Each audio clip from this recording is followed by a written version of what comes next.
sold it to me for $1 million. How do you talk to people? With one's mouth. No, I mean, what's the most strategic way to get real-world feedback from your users?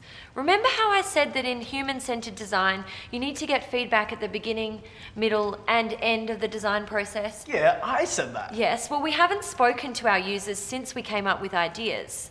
The whole reason for creating a prototype is so that you get real-world feedback. So how are we going to get it? Oh, well, that's easy. Just follow my 3-step plan.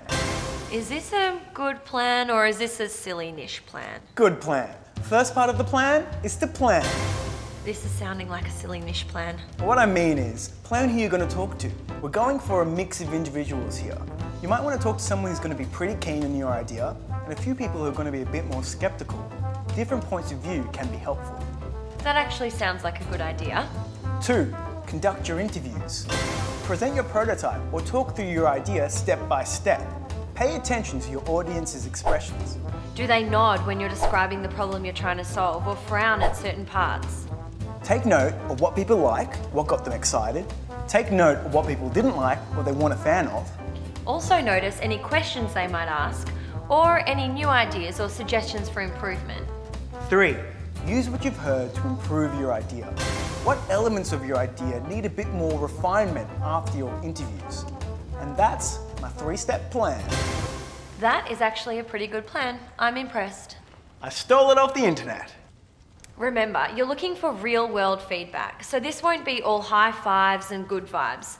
The best feedback will often be honest and sometimes critical. Also remember that your user is the expert, so you want to listen more than you talk.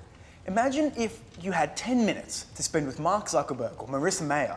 You'd want to spend as little time as possible talking, as much time listening, taking notes, and asking questions. Treat your user the same. Now, go get that feedback. Alright pals, before you go, remember these 3 steps to getting useful user feedback on your prototype. Number 1, plan who to talk to. 2, conduct your interviews. And number 3, use what you've heard to improve your idea. Oh yes, and get your participants to build on your idea. When you're out there, seek learning, not validation. If your idea doesn't look useful, be prepared to rinse and repeat until it is. And throughout the whole process, keep remembering that the user is the expert. Their feedback is gold. If you've got your feedback, adapted your prototype, and think you're really onto something that could solve some problems, well, then you're ready. Next, in our final lesson, we're going to show you how to sell that tried and tested app idea.